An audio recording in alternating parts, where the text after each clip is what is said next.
मग ह्या आहे शालूमर्दा थिम्मक्का म्हणजे कोण बेटा? झाडांची काय आई. यानं काय केलं? शालूमर्दा थिम्मक्का या कर्नाटक राज्यातली, कोणत्या राज्यातली बेटा? कर्नाटक राज्यात. आणि त्यांचं घर बेंगळुरू पासून 80 किलोमीटर अंतरावर असणाऱ्या हुलिकल या गावात आहे. राज्य कोणतं? कर्नाटक. आणि कर्नाटक मग राज्य आहे, तिथली राजधानी कोणती? कर्नाटकची बेंगळुरू. आणि बेंगळुरू पासून 80 किलोमीटरच्या अंतरावर त्यांचं गाव कोणतं आहे? हुलिकल. कोणतं गाव आहे? हुलिकल. पुढे काय म्हटलं? या गावातील पर्यावरण संरक्षणासाठी कार्यरत व्यक्ती म्हणजे यानं पर्यावरण संरक्षणासाठी खूप महत्वाचं कार्य केलं. कोण? शालूमर्दा थिम्मक्का म्हणजे ट्री वुमन ऑफ इंडिया किंवा झाडांची काय लेकरा हो आई. एक मार्क तुम्हाला यंदा फिक्स येणार याच्यावर. पुढे काय म्हणलं? त्यांना या शालूमर्दा थिम्मक्का आहे ना, यांच्या कार्याबद्दल लेकराव त्यांना 2019चा पद्मश्री पुरस्कार भेटला. 2019चा कोणता पुरस्कार भेटला?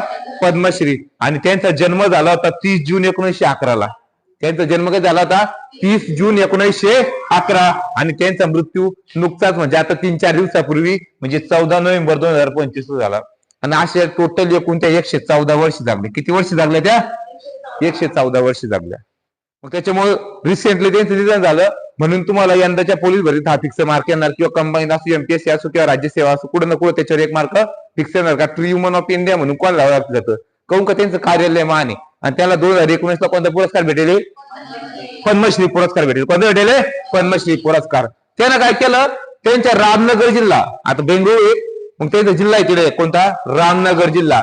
मग रामनगर जिल्ह्यातील त्यांचं गाव हुलिकल आणि कुड्डुरू. हुलिकल आणि कोणतं गाव? कुड्डुरू दरम्यानचा एक महामार्ग आहे तिथला. हुलिकल आणि कोणता? कुड्डुरू दरम्यान एक 4.5 किलोमीटरचा म्हणजे 4.5 किलोमीटरचा म्हणजे मैल मध्ये किती?